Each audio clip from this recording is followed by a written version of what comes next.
Paz do Senhor, meus irmãos, graças a Deus. Hoje, nossa lição 4, nosso tema é o drama de Jó. Irmãos, ninguém passa na prova, ninguém passa por dificuldade sorrindo, oh, que bom, Senhor. Não, meus irmãos, nós temos as nossas lutas internas, nós temos as nossas dificuldades internas, e isso vai dizer quem realmente somos mediante a dificuldade. Aqui no nosso textuário que está em Jó capítulo 2, versículo 1, diz assim, versículo 21 diz assim, e disse, no saí do ventre de minha mãe, e no tornarei para lá. O Senhor o deu, o Senhor o tomou, bendito seja o nome do Senhor. Ou seja, olha, dessa vida eu não levo nada, eu não sou nada, eu vim para essa terra e também vou voltar para esse eu vou voltar, no caso, né, se a gente morrer em Deus, a gente vai para Deus, mas a vida é passageira. É isso que o Jó queria dizer.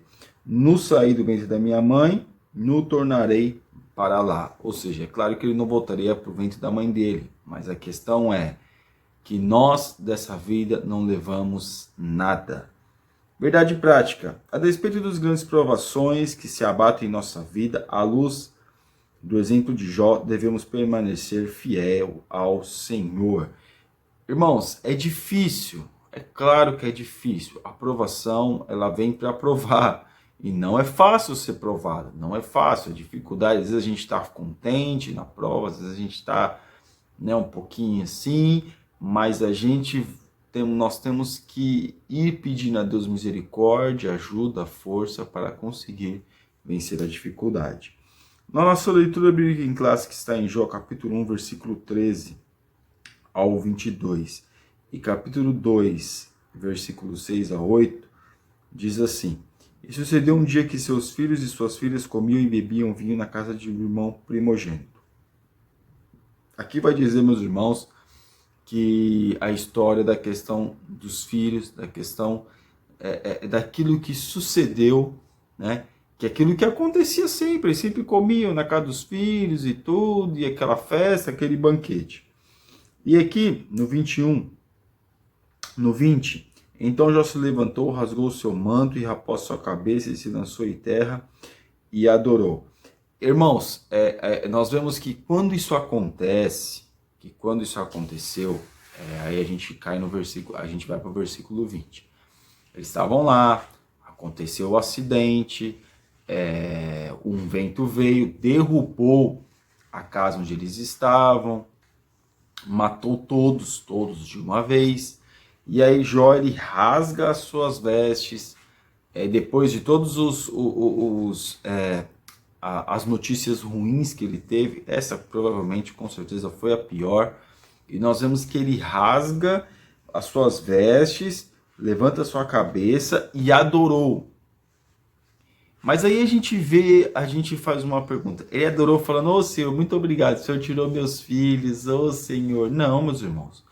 Foi um drama na vida dele dizer isso. Claro, ele falou, Senhor, eu te agradeço, Senhor, eu te agradeço, mas eu adorou ao Senhor no sentido de estar glorificando a Deus, porque Deus é grande e nós não somos nada. Ele não atribuiu aquilo que aconteceu com a sua família a Deus, ele não atribuiu, não colocou a culpa em Deus, por isso que ele adorou a Deus. A nossa dificuldade é, qualquer coisa que acontece, a gente coloca a culpa em Deus. E aí a gente não tem força para adorá-lo. E aí nós vamos entrar aqui no versículo, no capítulo 2, e disse o Senhor a Satanás, eis que ele está na tua mão, poupa porém a sua vida. E aí ele entra, Satanás, ele vai ter acesso, teve acesso aos bens, teve acesso à família, só não à esposa, todos os filhos, e agora Satanás tem acesso à saúde de Jó. A saúde de Jó. Só não mata. Só não mata. E aí, meus irmãos, Satanás veio mesmo com tudo mesmo. Olha, vamos seguir aqui. A aprovação de Jó fez com que sua vida se tornasse um verdadeiro drama. Nem mesmo os mais aclamados cineastas seriam capazes de dramatizar algo semelhante. Irmãos, imagina o homem mais rico do Oriente, o homem mais rico do Oriente, o homem que estava inteligentíssimo, o homem que tinha família, tudo que alguém possa desejar, que é o homem normal deseja, que é uma boa condição financeira e uma família em sujeição. Ele tinha isso, e tudo isso dele foi tirado, e tinha muita saúde, e a saúde dele foi tirada. Então, a gente vê que é difícil dizer, às vezes, relatar a dor de outra pessoa, mas, principalmente a dor de Jó, mas se a gente colocar no nosso dia a dia conforme nós reagiríamos a uma situação dessa, dá para nós termos uma ideia. Então aqui, tragédia da natureza econômica, o sucesso na esfera comercial. Jó, meus irmãos, ele era um homem que que ele tinha uma porta de comércio muito grande. Pelos animais que ele tinha, ele devia exportar leite, devia exportar carne, ele devia ter um comércio aberto, ou seja, sua riqueza não diminuía e nem estagnava, só aumentava. Então a gente vê aqui que ele tinha um sucesso na esfera comercial, ele sabia fazer negócio, ele tinha como é que a gente pode, esse jogo de cintura, ele tinha esse conhecimento para poder fazer negócios, para poder expandir os seus negócios, ou seja, o seu negócio sempre estava crescendo. O sucesso na esfera do campo. A atividade do campo era, sem dúvida, o principal negócio de Jó. O fato que ele tinha tantas juntas de bois a seu serviço demonstra que ele era um agricultor que possuía uma grande extensão de terra. Provavelmente, meus irmãos, nessa época aqui, é provável, o seu negócio estava em expansão, como nós estávamos dizendo. Às vezes o negócio de alguém fica em expansão, às vezes ali sempre com uma porcentagem. Esse ano a gente vai crescer, a média de crescimento de alguém, às vezes, no negócio é 5% ao ano, 10% ao ano. Aqui, meus irmãos, Jó talvez, ele deveria estar crescendo aqui 20, 25% ao ano. Era o crescimento. Porque aqui a gente vê que ele tinha um sucesso na esfera do campo, ou seja, ele sabia como criar animais e sabia também como que fazer com que esses animais pudessem produzir para ele outros animais, ou seja, gerando riqueza. Aqui a gente viu a questão na esfera comercial, sabia fazer negócio, e ele também fazia com que o seu negócio gerasse riqueza. Né? Então, e outra, quando a gente fala aqui sucesso na esfera comercial, ele não fazia nada para ter prejuízo, ele só fazia isso tendo lucro. E quando a gente vê o sucesso na esfera do campo, é o que? Ele sabia gerar o seu negócio, ele conhecia o seu negócio e por isso tinha o sucesso. O ataque do diabo na esfera comercial. Claro, meus irmãos, Satanás, a partir do momento que você não está conseguindo produzir dentro do seu próprio negócio, você começa a entrar o quê? Existe uma queda nos negócios. E aqui o diabo, ele começa, e o que ele faz? Ele diminui, fecha as portas, vamos dizer assim, da questão do comercial, ele não consegue mais fazer negócio com seus clientes e começa a perder o campo comercial. E depois a gente vê que o diabo, na esfera do campo, ele mata os seus animais, ele matou os animais de Jó. Toda a riqueza de Jó, que estava tudo investido em animais. Irmão, se a gente fosse colocar hoje, claro, a gente poderia colocar numa outra dinâmica. Mas aqui a gente consegue assimilar bem quando fala de animais. Nós conseguimos assimilar bem. Principalmente o Brasil. Quem mora no Mato Grosso, que tem muita terra, que as terras são... praticamente são animais que passam, tem a exportação de carne bovina, que é muito, muito procurada pelos outros países no Brasil. Então a gente vê que ele matou os animais de Jó. Então acabou, já é pobre, já não tem. Ele teve um prejuízo na sua vida econômica assim do dia para a noite, assim, ó. É que nem hoje, como a gente vê hoje em dia a Bolsa de Valores. Em 1950, quando teve a queda da Bolsa de Valores, muitos se mataram. Quando teve a crise em 2008, muitos se suicidaram. Por quê? Porque viram suas riquezas diminuir a quase zero. Então, isso aconteceu com Jó. Mas na parte 2, tragédia da natureza familiar. Filhos, a tragédia que se abateu sobre Jó foi de fato catastrófica. Ele perdeu num só dia os seus 10 filhos, irmãos. Perder um filho já deve ser uma dor insuportável. Minha tia perdeu o meu primo, né? E eu perguntei para ela, ela falou assim, que não tem como superar isso. Não tem como superar. Ela aprendeu a conviver com a dor. Claro, não com uma dor como no primeiro momento, mas aprendeu a conviver com a dor, aprendeu a conviver com a perda. Mas superar a perda não supera. As mulheres, foi a minha tia uma, mas a gente ouviu outros relatos de pessoas, não supera. A dor de um filho perdido não é uma dor que as mulheres dizem que não supera. Aprende a conviver com a dor. E aqui o pai, aqui a gente está relatando a questão de Jó, também foi um golpe duríssimo. A gente vê, meus irmãos, da forma que ele cuidava dos seus filhos.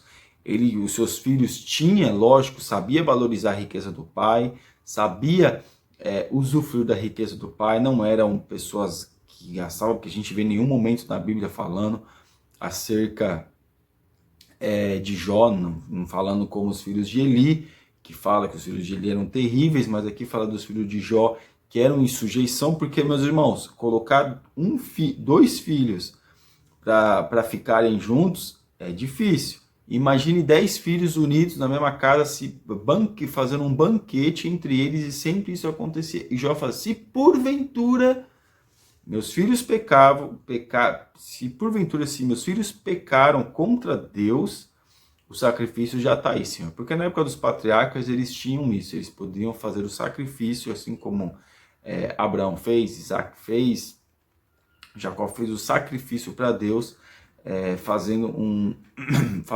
tendo esse tipo de sacrifício, e ainda não havia a lei. Mas aqui nós vemos que Jó já fazia o sacrifício.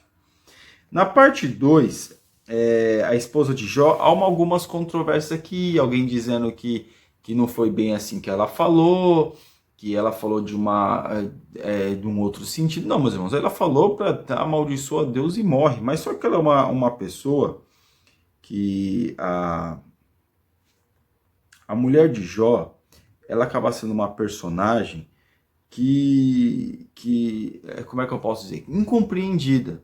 Porque às vezes a pessoa, porque ele fala como uma louca, de você estar dizendo para Deus, queremos o bem do Senhor e não queremos que aconteça nada de mal. Então, é claro, meus irmãos, que a dor dessa mulher é muito grande. É muito grande. Talvez ela falou ali sem pensar, de uma forma impensável. Por quê? Porque uma mulher vendo toda a riqueza do seu esposo se acabando, uma mulher vendo toda a sua família, porque o pai perde um filho, meus irmãos, ele sente muito, mas a mulher, pelos estudos dizem que sente muito mais. Então a mulher perdeu os 10 filhos, e agora vendo o seu marido em estado de decomposição, vivo, então, meus irmãos, não vou dizer que é compreensível aquilo que ela disse, mas o que nós temos que pensar é de que forma que nós reagiríamos. Então fica a pergunta. Porque é fácil para nós dizer, olha, como que ela pode falar isso, e não sei o quê, e a gente fica julgando a atitude da mulher de Jó, mas ninguém estava na pele dela para saber o que aconteceu. Só quem sabe, meus irmãos, é a mulher que perdeu, pelo menos teve a perca de um filho. Aí sabe o que a mulher de Jó sentiu. Tragédia da natureza física e psicológica. O diabo toca na saúde de Jó. Irmãos, é claro, meus irmãos, ele teve, como a gente já falou na lição passada, ele teve o quê? Acesso à saúde física de Jó. E aí, o que acontece? Ele vem e coloca aquilo que era de pior para o homem. Coloca aquilo que era de pior. De o homem ter que se coçar com um caco de telha.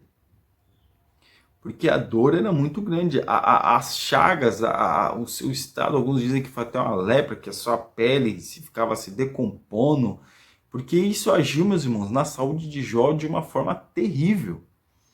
E o inimigo teve acesso, só não mata. Imagine, meus irmãos, só não mata. Deus falar para o inimigo não mata, deu espaço para o inimigo agir na saúde de Jó, o que o inimigo não fez. E é claro, a saúde física, o texto sagrado diz que o diabo feriu a Jó de uma chaga maligna desde a planta do pé até o alto da cabeça. Não ficou nenhuma parte do corpo de Jó que o inimigo não tocasse. O inimigo tocou em toda a estrutura corporal de Jó. E aí, tocando na estrutura corporal, é claro que atinge o quê? A parte 3, a saúde mental. Jó ficou abalado mentalmente com aquilo que aconteceu. E o seu drama não estava cessando, só estava se afundando. Ele só estava cada vez mais indo abismo abaixo, tanto na parte... Por quê? Porque com certeza, meus irmãos, na lição aqui o comentarista disse bem, vai gerar o quê? Vai gerar um problema psicológico. Jó estava com uma depressão profunda. Gerou em Jó uma depressão profunda em Jó. A gente vê que da forma que a pessoa fica abalado, o abalo foi tão terrível, tão grande no psicológico, das coisas que ele começa a falar. É claro que quando ele teve o diálogo com os amigos, né, com os amigos dele, que foram vê-lo, ele conseguiu responder à altura. Mas quando a gente vê, meus irmãos, lá no capítulo 37, da forma que ele pergunta para Deus, acaba sendo uma forma agressiva, não uma forma amigável, a gente vê como o homem foi abalado psicologicamente, uma depressão profunda. Então Jó, Deus deu espaço para o inimigo tocar em toda a esfera daquilo que cercava Jó, inclusive na sua saúde. E Jó, pela misericórdia de Deus, conseguiu ser vitorioso. E a nossa conclusão. Nesta lição, vimos o drama de Jó, que foi provado de uma forma dura no seu trabalho, família e saúde. Somente um homem com uma fé inabalável mantém sua lucidez diante de tantas catástrofes. Somente o Senhor pode manter o fiel de pé diante de calamidades dessa natureza. O diabo chegou ao ponto máximo de pressão contra Jó, mas não conseguiu executar o seu intento. O patriarca permaneceu de pé diante da provação. E aí a gente vê mais uma vez que Jó saiu vitorioso da provação ao qual Deus permitiu que ele passasse. Amém? Não foi o diabo que fez em Jó, foi Deus que permitiu que o diabo agisse. Amém? Que Deus abençoe os irmãos em nome de Jesus. Você ainda que não é assinante do nosso canal, está convidadíssimo a assinar. Que Deus te abençoe. Na paz.